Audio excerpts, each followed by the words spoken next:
હવે આપણે 7મા ધોરણમાં એસિડ બેઝ અને ક્ષાર બરાબર આ જે પ્રકરણ છે ને એની અંદર જુદી જુદી રાસાયણિક પ્રક્રિયાઓની વાત આવે એ રાસાયણિક પ્રક્રિયાઓમાં એસિડ કોને કહેવાય બેઝ કોને કહેવાય ક્ષાર કોને કહેવાય બરાબર અને તટસ્થીકરણની પ્રક્રિયા એટલી વસ્તુ આપણે ભણ્યા હવે જો એક વસ્તુ કોઈ પણ રાસાયણિક પ્રક્રિયા થાય ને એટલે રાસાયણિક પ્રક્રિયા દરમિયાન જુદા જુદા રસાયણો છે ને એ રાસાયણિક પ્રક્રિયાને લીધે જુદા જુદા રંગ ધારણ કરે બરાબર જુદા જુદા રંગ ધારણ કરે એટલે જુદા જુદા જે રસાયણો હોય અંદર પ્રક્રિયા થાય એટલે પ્રક્રિયા થવાના કારણે એનો રંગ બદલે બરાબર એટલે એ ભૌતિક અને રાસાયણિક બે ફેરફારો ભેગા જોવા મળે આપણને હવે આપણે વિજ્ઞાનના આપણા જે શબ્દો છે બરાબર એ શબ્દોની અંદર વિજ્ઞાન વિષયમાં આવતા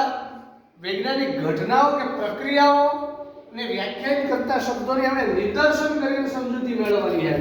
એટલે એની અંદર આપણે એક શબ્દ આવે અવક્ષેપન બરાબર તો અવક્ષેપ એટલે શું તો કે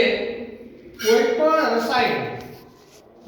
રસાયણો ની વચ્ચે જ્યારે રાસાયણિક પ્રક્રિયા થાય અને રાસાયણિક પ્રક્રિયા થાય ત્યારે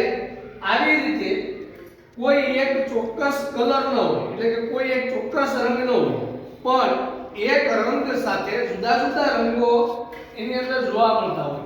જો અહીંયા આપણને 3 અલગ અલગ રંગ જોવા મળે નીચે પીળો રંગ વચ્ચે લાલ રંગ અને એની ઉપર સફેદ રંગ તો આવી ઘટના જ્યારે કોઈ પણ પ્રક્રિયા દરમિયાન બને તો આને અવક્ષેપન કહેવાય અવક્ષેપ બરાબર એટલે આની અંદર સફેદ લાલ અને પીળા રંગના અવક્ષેપ આપણને જોવા મળે હવે અવક્ષેપ મળવાનું કારણ શું તો કે અવક્ષેપ મળવાનું કારણ છે એ રાસાયણિક પ્રક્રિયા છે શું છે એ એક રાસાયણિક પ્રક્રિયા છે હવે આ જે રાસાયણિક પ્રક્રિયા હોય એ રાસાયણિક પ્રક્રિયાના પણ આપણે અગાઉ જોયું પ્રમાણે પ્રકારો પડે આ રાસાયણિક પ્રક્રિયાના જે પ્રકારો છે ને